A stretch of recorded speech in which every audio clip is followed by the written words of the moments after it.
Hello friends, नमस्कार। Welcome to my channel. मैंने केमी अच्छा समस्ते आशा कर समस्ते बहुत ही भलरे थे आ भी बहुत भल अच्छी। आज बहुत दिन पर इच्छा कर गोटे लॉन्ग वीडियो आनिबी बोली आशा करुँची आपण आज वीडियोटी भल लगे प्लीज वीडियोटी को लाइक करेंगे, समस्त सहित सेयार करेंगे और मो चैनल को सब्सक्राइब करेंगे। तो चलते स्टार्ट करवा पखाड़, जोटा कि आम ओडिया मानकर अति प्रियर पसंदिया जिनस, जहाँ बिना आमर दिनक जाकर खाद्य जहाँ भी खाइले आमको शांति लगे। पखाड़ खाइबा द्वारा पेट ठंडा रहे, मन देह सब शांति लगे। आ पखाड़ तो आमर डेली रूटीन रे गोटे टाइम पखाड़ तो समस्तंकर निहाती थी। सूर्य जितेबाला विषुव रेखा अतिक्रम कर उत्तरायण गति हुए से आमर ओडिशा उपरे खरार प्रकोप ग्रीष्मर प्रकोप टिके बढ़ी जाए, तेणुक आमको से परठू उत्ताप टिके अधिक अनुभूत हुए। तो आम पेट को ठंडा रखापी पखाड़ बनैकी खाई था। पखाड़ तो आम दुई प्रकार बनाऊ, गोटे हूँ बासी पखाड़ आ गोटे सज पखाड़। बासी पखाड़टा जोटे गोटे दिन आगुरी रंधा हो जाए से पेज पानी देकी फर्मेंट हाँपाई गोटे दिन रखी दि जाए। आउ सज पखाड़ इंस्टांट भात रांधिकी ताकू दही देकी छुंक देकी, दहीटा आमर भी पेट ठंडा करे तो दही छुंक देकी से पखाड़टा बना जाए। एबे जेहेतु गरम बेसी हैनी से आम ए कौन करवा माने दही पखाड़ स्टार्ट करिया। जितेबाला अधिक गरम हो जाए ना से ऑटोमेटिकली भात तार फर्मेंट हो फर्मेंटेड पखाड़टा को आप खाईदे भी सेटा भी पूरा एते पेट ठंडा करिवो। आम पृथ्वीर जेकोसी कोण अनुकोण रोना कहीं आम आम कल्चर को तो केबे भी भूली जीवानी ना। यहाँ आमर कल्चर आमर ट्रेडिशन पखाड़ जोटा कि आमर पूरा नीतिदिनिया रूटीन रे ऐड होता है। मुझे गोवा रे अच्छी तो सही भली ओडिशा भलिया एठी गरम नुह। एबे परठू माने जितेबाला ओडिशा रे गरम रो प्रकोप बढ़ी बढ़ी चले से टाइम रे एठी गरम टिके कमी आसे। आज मु आपण मानक पई पखाड़ डिशेस सब शेयर करी।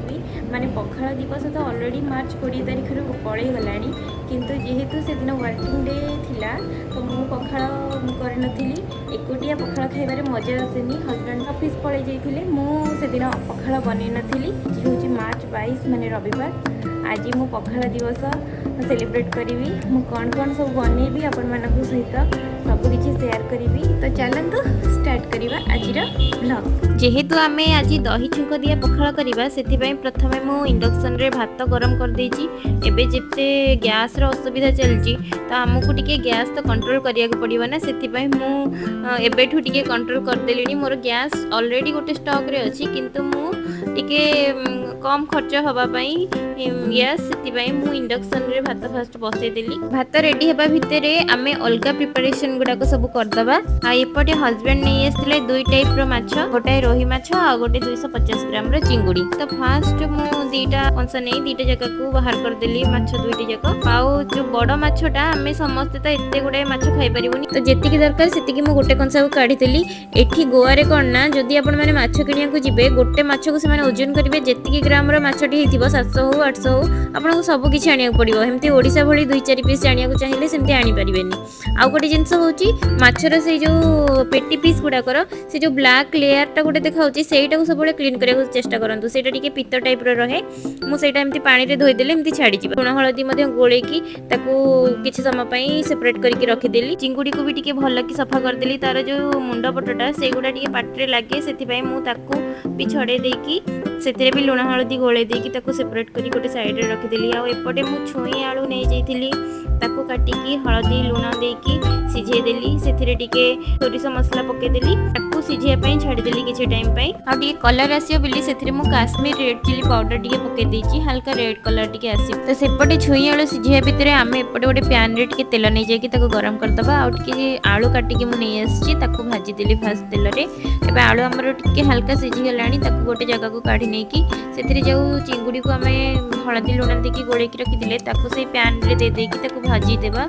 भाजिकी ମୁଁ ତାକୁ ଏବେ କାଢ଼ି ନେଇଛି। ସେଇ ତାୱାରେ ମୁଁ ଆଉ ଟିକେ ତେଲ ଦେଇକି ସୋରିଷ ଫୁଟଣ କରିଦେଇଛି। ସୋରିଷଟା ଛିଟକିବ ବୋଲି ମୁଁ ଏମିତି ଗୋଟେ କଭର କରିଦେଇଥିଲି। ତା ଉପରେ ଟମାଟୋ ହଳଦୀ ଲୁଣ ଦେଇକି ତାକୁ ଟିକେ ସମୟ ପାଇଁ ଭାଜିଦେଲି। ଟମାଟୋଟା ସଫ୍ଟ ହେଇଗଲା ପରେ ସେଥିରେ ଆମେ ଦେଇଦେବା ସୋରିଷ ମସଲାକୁ। ଆଉ ହଁ, ସୋରିଷ ମସଲା ପକାଇବା ଆଗରୁ ଟିକେ କଲର୍ ଆସିବ ବୋଲି ସେଥିରେ ମୁଁ ଟିକେ କାଶ୍ମୀର ରେଡ୍ ଚିଲି ପାଉଡର ଦେଇଥିଲି। ତାପରେ ଆମେ ଚିଙ୍ଗୁଡ଼ି ଆଉ ଆଳୁକୁ ଦେଇଦେବା। କିଛି ସମୟ ପାଇଁ ଚିଙ୍ଗୁଡ଼ି ଆଳୁ ଆଉ ସୋରିଷ ମସଲାକୁ ଏମିତି ଚଲାଇଦେବା, ଯୋଉଥିପାଇଁ କି ସେ ଇଭେନଲି ଚାରିଆଡ଼େ ମିଶିଯିବ। ପୂର୍ବରୁ ମୁଁ ଗୋଟେ କେଟିଲରେ କିଛି ପାଣି ଗରମ ହେବା ପାଇଁ ରଖିଦେଇଥିଲି। ଏବେ ସେ ଗରମ ପାଣିକୁ ଦେଇଦେବା ଏବଂ ଗୋଟେ ଆମ୍ବୁଲ ଦେଇ ତାକୁ 10ରୁ 15 ମିନିଟ୍ ପାଇଁ କଭର କରି ଛାଡ଼ିଦେବା। ଏବେ ଆମର ଚିଙ୍ଗୁଡ଼ି ଆଳୁର ତରକାରୀ ରେଡ଼ି ହେଇଯାଇଛି। ସିଝେଇ ରଖିଥିବା ଛୁଇଁ ଆଳୁ ମୁଁ ଗୋଟେ ତାୱା ନେଇ ସେଥିରେ କିଛି ତେଲ ଦେଇଦେଇଥିଲି। ତାପରେ ଛୁଇଁ ଆଳୁକୁ ଓଲଟ ପଲଟ କରି ଏପଟ ସେପଟ କରି ତାକୁ କିଛି ସମୟ ଭାଜି ଦେଇଥିଲି। ଏବେ ଛୁଇଁ ଆଳୁ ଭଜା ବି ଆମର ରେଡ଼ି ହେଇଯାଇଛି। ଏପଟେ ଭାତ ହେଇଯାଇଥିଲା, ସେଥିପାଇଁ ମୁଁ ଭାତକୁ ନେଇ ଆସିକି ସେଥିରେ କିଛି ପାଣି ଫାଷ୍ଟ ଦେଇଦେଲି, ଦହିକୁ ସେଇଥିରେ ମିଶାଇଦେଲି। ତାପରେ ଏପଟେ ଛୁଙ୍କ ଲଗାଇ ଦେଇଛି। ଛୁଙ୍କ ପାଇଁ ମୁଁ ଗୋଟେ କଡ଼େଇରେ ଟିକେ ତେଲ ସୋରିଷ ଜିରା ଶୁଖିଲା ଲଙ୍କା ଆଉ ଭୃଷଙ୍ଗ ପତ୍ର ନେଇଯାଇଛି। ସେଇ ଛୁଙ୍କଟାକୁ ଆଣିକି ଏଇ ଦହି ଭାତରେ ଦେଇଦେଇଛି। ତାପରେ ମୁଁ ଏପଟେ ଗୋଟେ ପ୍ୟାନ୍ ନେଇଯାଇଛି, ସେଥିରେ ଟିକେ ତେଲ ଦେଇ ବଡ଼ିକୁ ଦେଇଦେଇଛି। ଆଉ ଏଇ ଯେଉଁ ବଡ଼ିଟି ଦେଖୁଛନ୍ତି ଏଇଟାକୁ ମୁଁ ଘରେ ନିଜେ ହିଁ ବନେଇଥିଲି। ମୋର ଅଲରେଡ଼ି ସବୁ ବଡ଼ି ସରିଗଲାଣି, ଆଉ ଏତିକି ଯେତିକି ଦେଖୁଛନ୍ତି ଆପଣମାନେ ସେତିକି ହିଁ ଟୋଟାଲ ଅଛି। ବଡ଼ି ଚୁରିବା ପାଇଁ ମୁଁ ଏମିତି ଗୋଟେ ସିଲଭରଟା ନେଇଯାଇଥିଲି, ଯୋଉଟାକି ମୁଁ ଅନଲାଇନରୁ କିଣିଥିଲି। ବହୁତ ହି ପ୍ରଡକ୍ଟିଭ ଜିନିଷଟା, ମୋର ମଲ୍ଟିପର୍ପୋଜ କାମରେ ଆସୁଛି ଏଇଟା। ଏବେ ମୁଁ ସେଇ ସିଲଭରଟାରେ କଞ୍ଚା ଲଙ୍କା ପିଆଜ ଆଉ ବଡ଼ିକୁ ଚୁରି ଦେଇଛି, ଆଉ ସେଥିରେ ଟିକେ ଲୁଣ ଦେଇ ମିଶାଇ ଦେଇଛି। ମାଛ ଭଜା ପାଇଁ ମୁଁ ଗୋଟେ ତାୱାରେ ଟିକେ ତେଲ ନେଇ ମାଛକୁ ଦେଇଦେଇଛି, ଆଉ ମାଛକୁ ଓଲଟ ପାଲଟ କରି ତାକୁ କ୍ରିସ୍ପି ହେବା ଯାଏଁ ଭାଜି ଦେଇଛି। ମାଛ ଭଜାଟା ମୁଁ ଲାଷ୍ଟରେ ରଖିଥିଲି ଏଥିପାଇଁ ନା, କାହିଁକି ନା ସେଇଟା ଟିକେ ଗରମ ଗରମ ଖାଇବାକୁ ଭଲ ଲାଗେ। ଏବେ ଆମର ସବୁ ଆଇଟମ ରେଡ଼ି ହେଇଯାଇଛି। ଚାଲନ୍ତୁ ମୁଁ ଆପଣଙ୍କୁ ଗୋଟି ଗୋଟି କରି ଦେଖାଉଛି। ଫାଷ୍ଟ ତ ଏଇଟା ଥିଲା ଆମର ଦହି ଛୁଙ୍କ ଦିଆ ପଖାଳ, ତାପରେ ଚିଙ୍ଗୁଡ଼ି ଆଳୁ ବେସରର ତରକାରୀ ଯେଉଁଥିରେ କି ଆମ୍ବୁଲ ପଡ଼ିଛି। ତାପରେ ମୁଁ ଟିକେ ଧନିଆ ପତ୍ର ଗାର୍ନିସିଂ କରିଛି। ଆଉ ଏଇଟା ହେଉଛି ମାଛ ଭଜା, ଆଉ ଏଇଠି ହେଉଛି କାକୁଡ଼ି ପିଆଜ ଲଙ୍କା ଲେମ୍ବୁର ଗୋଟେ ଦଳା ପାଗ ହେଇଛି, ଆଉ ଏଇଠି ହେଉଛି ବଡ଼ି ଚୁରା, ତା ସାଙ୍ଗରେ ରହିଲା ଛୁଇଁ ଆଳୁ ବେସରର ଭଜା। ଏବେ ଚାଲନ୍ତୁ ଶୁଣିବେ ହଜବେଣ୍ଡ ଖାଇକି କ'ଣ କହୁଛନ୍ତି। ପଖାଳ ଦିବସ ପଖାଳ ପୁରା 1 ନମ୍ବର ହେଇଛି। ତା ସାଙ୍ଗରେ ସବୁ ଡିସ୍ ବି ପୁରା ଭାଷା ମୁଁ କିଛି ପାଉନି।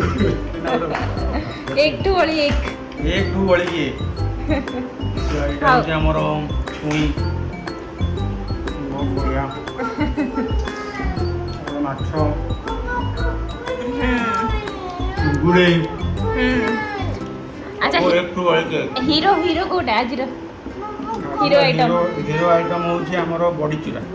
बड़ी चूरा तुमको हीरो लगला ताले तर सबने बड़ी चूरा ही मिलियो शॉर्टकट टाइम रे ही जीवो कहले टिके घर बड़ी पठे दे करी सेना टिके लेंदी प्रोसेस मु खाई के रिव्यू देबी एते सब आइटम भितर आज गोटाए जिनस मिसिंग अछि सेटा होची साग भजा। तार कारण होची बहुत गुडाए दुकान बुलिला परे भी आज साग बिल्कुल ही मिडिलानी, सेति पे साग को मु आज स्किप कर देची।